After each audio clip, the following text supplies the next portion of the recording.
Queridos amigos, sejam bem-vindos a mais um vídeo no canal Poptopia. Eu sou o Daniel e no vídeo de hoje nós vamos falar sobre Bouncer, To Hell and Back. Esse é um quadrinho lançado pela editora Comic Zone. Esse quadrinho do Alejandro Jodorowsky nasceu da polêmica, né? Anunciado aí, acho que durante a CCXP, Bouncer, To Hell and Back reúne os volumes 8 e 9, se eu não me engano, de Bouncer, que é exatamente os volumes 8 e 9, que é o To Hell and Back, da série onde Jodorowsky se reúne com François Bouck, lançada aqui em 128 páginas, com capa dura e papel offset. Trata-se de uma obra de faroeste, mas até aí você já sabe. O que você talvez não saiba é que é um faroeste bastante convidativo. Não é uma experiência de leitura difícil, não é uma experiência de leitura revolucionária, mas é uma experiência de leitura envolvente. E eu acho que isso acaba depondo a favor de uma obra que se passa num cenário amplamente explorado como o Velho Oeste, né? A gente já conhece todos os clichês de Velho Oeste a partir de histórias do Tex, a partir de histórias de diversos outros personagens como Jonah Hex, vamos pegar a trilogia Gatilho do Pedro Mauro, vamos pegar Ken Parker, enfim, tem um monte de personagem que já teve esse tipo de história. Mas por que Bouncer é diferente? Bouncer é diferente porque Jodorowsky com François Bouck contextualizam e criam e desenvolvem um personagem, um protagonista que é um homem miserável.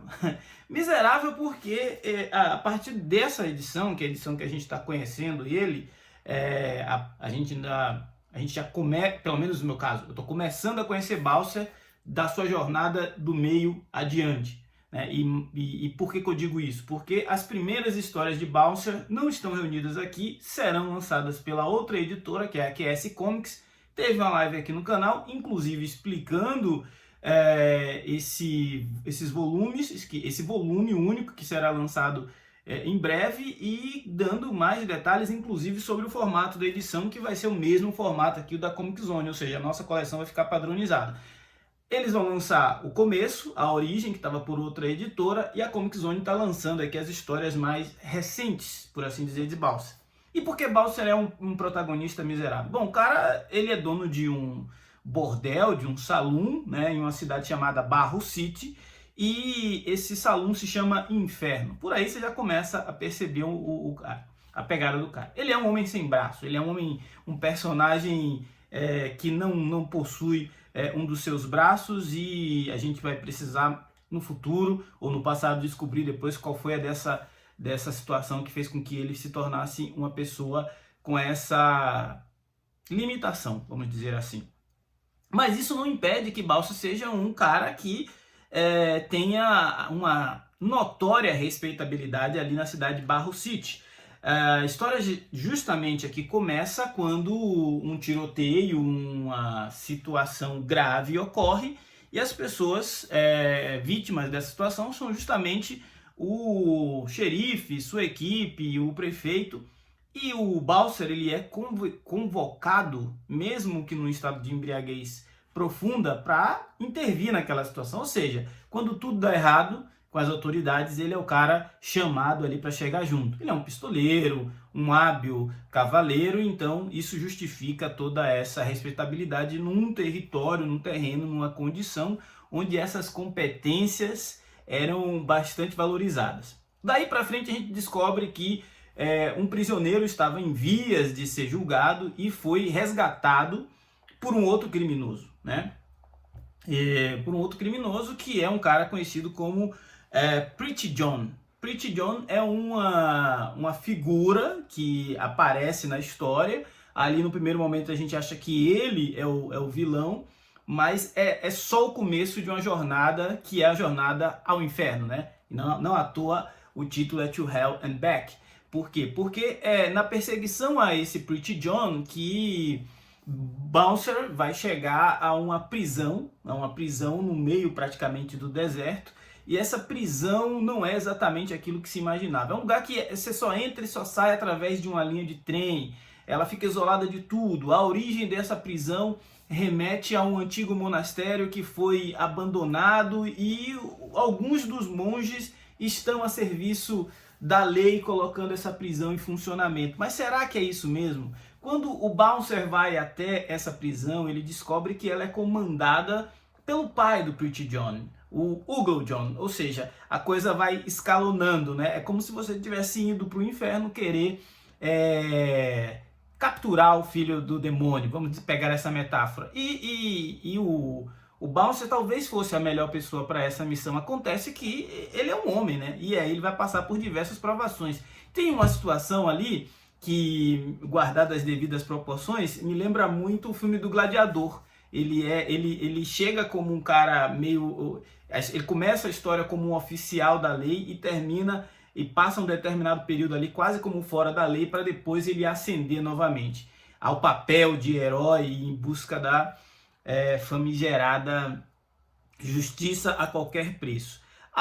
Eu não sei dizer se as próximas histórias de Bouncer elas mantêm o nível do que foi apresentado aqui. O que dá para dizer é tanto o roteiro do Alejandro Jodorowsky quanto a arte do François Bouque te envolve e te convidam para um território hostil, para uma história de pessoas bastante endurecidas, amarguradas e principalmente violentas. Comparado com outras obras de faroeste que eu já li, eu acho que Bouncer está um pouco acima, por exemplo, de algumas histórias do Ken Parker, que sai pela Mitos e o pessoal elogia bastante. Acima em qual quesito? Em elementos como explorar a condição humana para justificar o endurecimento, as atitudes dos personagens. Isso faz com que a história ganhe um peso de realidade maior, né? Ao mesmo tempo se permitir que situações fantasiosas coincidam ali nesse universo. Então a gente vai ter Moncho. Moncho é um cão que acompanha Bouncer em alguma das aventuras e vai ter um papel fundamental na resolução da trama, né? Isso não é spoiler, você só precisa saber que fique de olho. Então assim, são trajetórias de personagens que quando você acredita que em determinado momento você ganhou a fita do que está acontecendo ali, você é convidado, é trapaceado, seu tapete é puxado pelo próprio Jodorowsky nas histórias e nos personagens que ele cria. Então, Ugly John, que era depois o vilão master, você percebe que não era exatamente aquilo que você está pensando.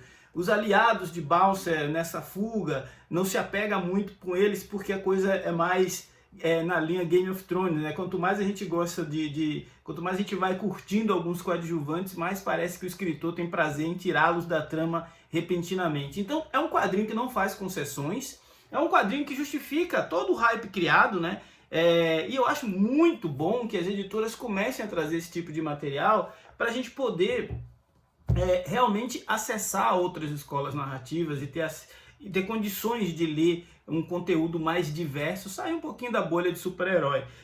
Bouncer entra na categoria ali de, se você gostou de Pulp, você vai gostar de Bouncer. Se você gostou de novo da trilogia Gatilho do Pedro Mauro, você provavelmente vai gostar de Bouncer. Se você curte Tex, se você curte outras histórias onde essa dinâmica de faroeste acontece, você com certeza vai se sentir em casa. Em alguns momentos, eu até olhei para Bouncer assim e lembrei, né, me parecia muito o velho Logan lá do Wolverine. Por quê? Porque ele é um cara meio que, tipo, tá por tudo ou nada. Tá por tudo ou nada porque o que tinha para acontecer na vida dele àquela altura da vida já aconteceu, então nada mais o surpreende, nem de positivo nem de negativo, só que ele tem uma honra, ele tem um código de ética, ele tem uma missão a cumprir e ele se apega a isso. Um quadrinho que eu gostei bastante, é um quadrinho que talvez gere algum desconforto na arte do Bouncer inicialmente e até uma confusão assim narrativa nas primeiras páginas, mas quando você passa por esse rearranjo de cenário, você vai acabar entrando em um universo bem interessante de ser lido e talvez Bouncer se torne aí em 2024 um dos grandes quadrinhos a chegar aqui no Brasil. Esse foi o Poptopia de hoje. Se você não for inscrito, já sabe, se inscreva, ajude o nosso canal a crescer e continuar falando de gibi, porque falar de gibi é sempre muito bom, falar de novos quadrinhos interessantíssimos, melhor ainda. Forte abraço, até a próxima!